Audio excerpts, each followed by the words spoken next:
Hey, what's up, y'all? This is the RC Nerd, and we are on part 7 of the Traxxas S-maxx rebuild.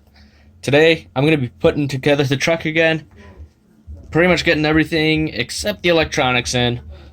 I'll do a separate video for setting up the electronics and getting that all working properly.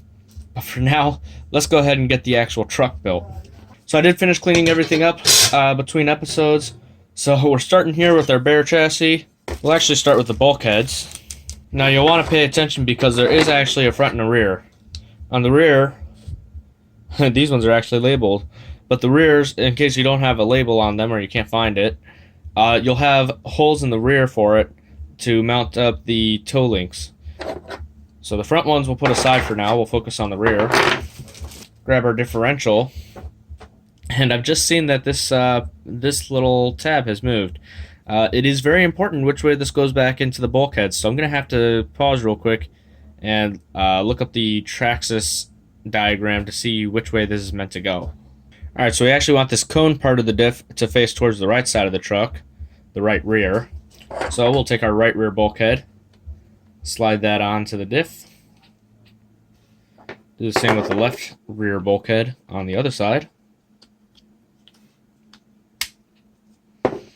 Now we want to make sure this all stays together, so the easiest way to do that is to go ahead and reinstall our rear shock tower. Now we can slide our upper half shafts back onto the diff outputs and install the screw pin that holds them in place. Alright, with the upper half shafts installed, we can go ahead and start reinstalling A-arms. First we'll go ahead and install the lower A-arms using these lower hinge pins. Alright, now we can reinstall our upper A-arms. To install these, they go on the top of the bulkhead. We need to slide our hinge pin through the A-arm and then the bulkhead. And now before you slide it all the way through, we have these two little spacers that need to go on the hinge pin as well. Right in the middle here.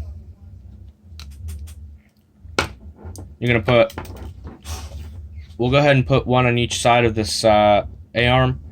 You can put two on one side if you want to adjust the caster a little bit, but for now we'll keep one on each side. Okay, now with our upper A-arms installed, we can set that aside for just a second. Take our axle carriers, put a bearing on each side, and then we'll take our lower half shafts. We can slide the axle through the bearings. Make sure they go all the way through. Looks like this one got a little crooked. There we go. We need to slide our little pin back through the hole in the axle, and then take our 14mm hex and snap it on over that pin. We can do the same for the other side. Alright, now before we reinstall these axle carriers to the A-arms, you can see these pillow balls are a little bit stuck. You want to make sure they move freely. If it's sticking up like mine is, go ahead and take your 5mm Allen hex driver and then just back off this cap. You want to back it off just enough to where that can move freely. That's better. Now you want to try to get it to where there's minimal play in and out, but that still moves as freely as possible. So play with it for a minute, see if you can get it just right. And right now I have like no play, but it's not quite perfectly free, so you may have just a hair bit of play in there once it's just right. But as you can see, once you get it, it should be able to fall under its own weight. So make sure all of your pillow balls are doing the same thing. Alright, once you have all your pillow balls adjusted, we can go ahead and bring our rear end back. Make sure you have the little arm on the axle carrier sticking out towards the rear of the truck. And then we can go ahead and slide our half shafts back together. You will have to turn them a little bit to line them up. And once those slide back in, we can go ahead and use our 2.5mm screwdriver. You want to go past these little caps into the pillow ball itself and then screw them all the way into the A-arms. Okay, with the axle carriers back on the A-arms, we can go ahead and reinstall our rear bumper. Now between the front and rear bumper, they look kind of similar, but the rear one is the one that's flat. The front one's kind of curved, so we'll set that one off to the side. And you'll also have these sort of like bulkhead braces, and at a glance they might look identical, but the front and rear is a little bit different. As you can see, if I line them up, the rear is just a little bit taller than the front. It's hard to tell, but it is taller. Also, if you look real closely, you should be able to find an R for the rear. And of course, on the front, that has an F. So make sure you use the correct one on the rear. But anyway, we can go ahead and line up our bumper and screw it in. Now, these trucks, remember when you took them out, I warned you to be careful of the bent screws. These ones are slightly warped. They're not too bad, so I can reuse them. If they're bent badly, you might want to consider replacing them, because they will be very painful to get in. And if you ever have to take them out again, they're going to be even worse. And they will like to strip. They will not want to come out straight. They can be a pain, so you're never going to have them perfectly straight on these trucks. But just try to get it close. Now, installing all of this can be kind of tricky. So you want to kind of line up your bumper. Get your little cross piece, your bulkhead brace slid in between the bulkheads. You can see it's not always super easy. Looks like the bulkheads are pinching at the top slightly, but that's alright. Get our bumper lined up, and we want to go ahead and just get one screw started as fast as possible. And once we get the one screw in, the rest should be much easier to get going. So go ahead and screw that in part of the way. Don't screw it all the way down just yet, because you won't want it to move a little bit so that you can get the rest of your screws into place. And then once you get them all started, go ahead and screw down the screws all the way. Alright, now the bumper should be screwed all the way in. You don't want to cinch those screws down super tight, just get them snug. You do still want the bumper to be able to flex just a little bit. As you can see, if I push on it, it kind of springs back, and that will help to absorb impacts if you run into anything. In this case, if you run into it backwards because it's the rear, but the front's going to be the same idea. Anyway, with that in place, we can go ahead and reinstall our rear toe links. To do that, get your tie rod. As you can see, I still have the screw on one end, and then the other side where I don't have the screw at is going to go into the bulkhead. So we'll go ahead and take the inside and screw it down directly to the bulkhead. And you don't want to go crazy tight on this screw. Once again, just get it to where it's a little bit snug. And you're going to want to make sure that the rod end can actually move freely, because you don't want it to bind. There's usually going to be just a tiny bit of play when you get it just right. So up and down. Right now that's kind of tight, so we want to back that off just a little bit so that the actual hollow ball can move on the screw. And that feels nice and free. That's what it should be doing. Now we'll take the other side, and as you can see, there's a screw and nut that holds it together.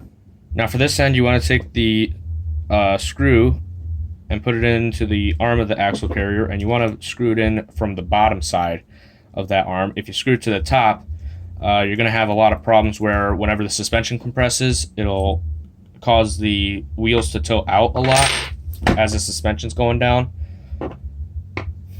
So you don't want to have that happening constantly. And if you put it on the bottom, it won't do that. Or at least not as much. It might do it a little bit. And once again, just get it in enough to hold it together. Doesn't have to be super tight, because then you want to make sure this can move freely enough. There we go.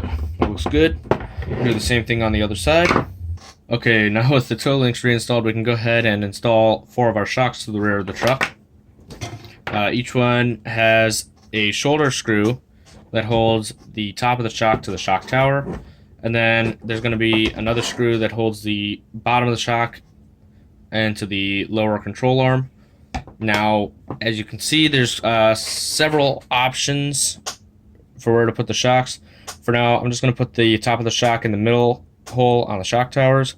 And then on the lower control arms, you can see I have them on the 3rd hole out. If you put them closer in, that'll stand up the shocks more and should give you a taller ride height. If you push them out more, that's going to make them lay down more. They can affect the truck differently, but for now, we're going to leave it here because that's how it was. Alright guys, I got the shocks reinstalled on the rear of the truck. So now I'm going to go ahead and set this aside and move on to the front of the truck. And it is very similar to the rear end of the truck, so I'm going to breeze through this pretty quick. Now, of course, if you have the S-maxx, you're not going to have a front diff between these bulkheads, so you don't got to worry about it. If you have the T-maxx, needs to go in the opposite way of how the rear diff was. Because just make sure that when it turns, it's going to turn the drive shafts forward. So, we'll start with the bulkheads, of course. And first we'll install the A-arms. Then we can push the bearings into the axle carriers and adjust the pillow balls. Then we'll install the stub axles into the axle carriers. Then we'll screw our axle carriers into the A-arms. Now we can screw the shock tower to the bulkheads and install the 4 front shocks. Then we can attach the front bumper. Alright guys, and with the front end now put together as well, we're going to move on to the chassis for a minute. And first we'll take our transmission and our chassis braces. We'll need to put the chassis braces under the chassis, of course. There's a short end and a long end on these chassis braces. You want the short end to face towards the front because the longer skid plate is going to stick back further. And then while holding that chassis brace in place, we're going to go ahead and screw in the transmission from the top, making sure that the spur gear faces towards the rear of the truck. Okay, with the transmission installed, we can go ahead and install our rear outer half shaft to the bottom of the transmission.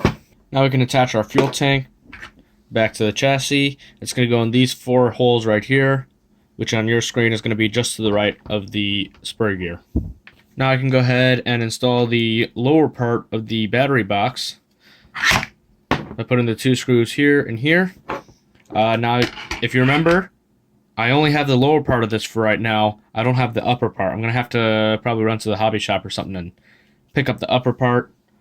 But for now, I'm just going to install the lower part. I don't want to put the whole thing together yet anyway because I don't have the battery box for it yet, or the battery holder. So we'll just go ahead and install the lower part for now. Alright, now just on the other side of the chassis towards the front, we'll go ahead and install the receiver box.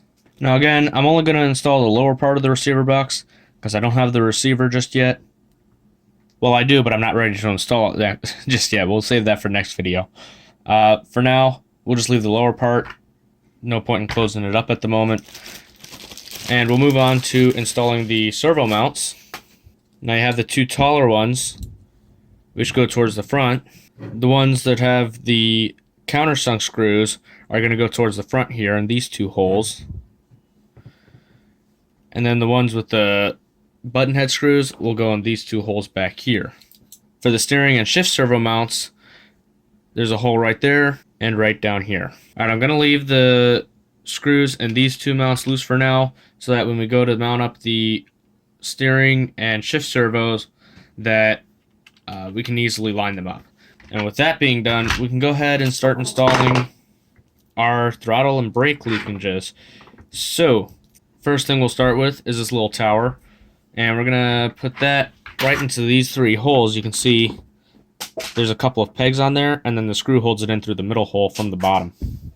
Alright, now for the linkages themselves.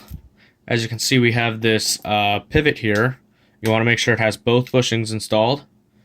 And then we have the throttle linkage on that part, which is going to go towards the bottom. That'll go on here, onto this post.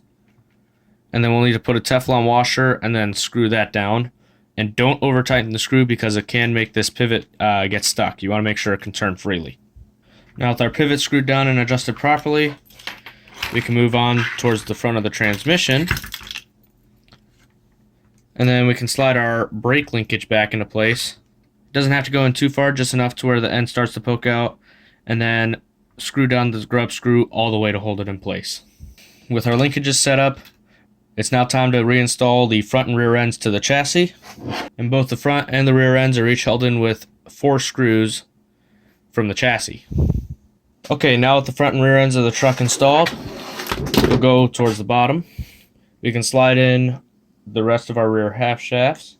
And once you slide those together, you can slide this into the diff and screw that back on. Now we will reinstall our engine by attaching these 4 screws to the bottom of the engine mount through these 4 slots in the chassis. And before you screw it all the way down, you'll need to push the engine towards the spur gear until this clutch bell lines up with the spur gear, and you want to make sure they're meshed correctly. If you need help doing that, take a small piece of paper, run it between the gears, and then push the engine all the way in, and when you take that piece of paper back out, the gear should be meshed perfectly. Another thing to note, whenever you install these screws, you always want to clean them with rubbing alcohol and put some thread locker on there. Medium strength thread locker is fine, but if you don't do this, they will back out, and you could end up having the engine come loose. You could strip spur gears, and if you're bashing hard enough, you could break your engine or your engine mount. In fact, I don't even remember if I did that for these screws when I rebuilt the engine, so I'm going to do the same thing with those, because those will back out as well. And again, if those back out, you could actually destroy the engine. The engine ears will actually pull off on the one side that's still screwed in when you land upside down, and it can break the engine blocks. So that causes a lot of problems. Just, I don't care if you remove these screws just a few seconds ago. If you installed them just a few seconds ago and you took them back out, just clean it and thread lock it again. It's not worth it. They are so annoying. So just make sure you do that every time they come out, no matter what. Now with the engine bolted up, we'll go ahead and attach our fuel lines. So you'll want the one coming from the bottom of the fuel tank to go into the carburetor. Now, usually I'd suggest replacing your fuel lines if you're doing a full rebuild, or if you've got a used truck and you just don't know the condition of the fuel lines. But in this case, I already checked out these fuel lines pretty well, and they seem to be just fine. So I'm going to use them in the interest of saving that little bit of money, because I'm cheap. Once our fuel line is reattached to the carburetor, we can go ahead and pop our throttle linkage onto the throttle arm. Alright, now that the throttle linkage is reattached, I'm going to go back to the bottom of the truck for now, and I'll install the skid plates. Now with the skid plates, each of them has this little metal plate that fits in with them, and it's designed to only line up a certain direction. As you can see, there's a rounded notch right there, and then a square notch up here, so make sure those line up. And then we can install them onto the truck. So for the rear skid plate, we have 4 screws going into the bulkheads, and then 4 more screws that hold it into the chassis braces. And then on the front, we'll once again have those 4 screws going into the bulkheads and the 4 screws for the chassis braces, but we also have 2 steering bell crank pegs that need to line up as well.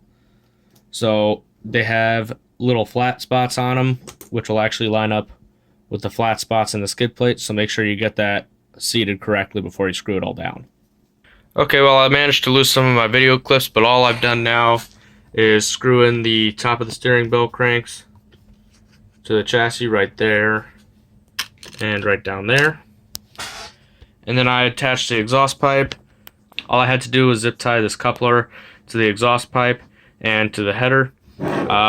When you zip tie those, you want to make sure you get them tight, but don't get them too tight, because you can actually cut into the coupler if you go too crazy. So just get them tight and then leave it alone. And then for the front, I just had to screw the exhaust hanger in, reattach the pressure line. I did check inside the exhaust.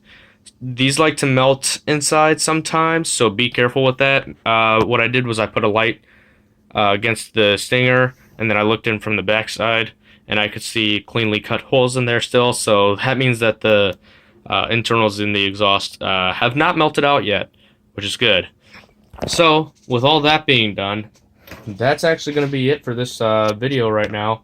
So, if you guys found it helpful or entertaining, be sure to leave a like.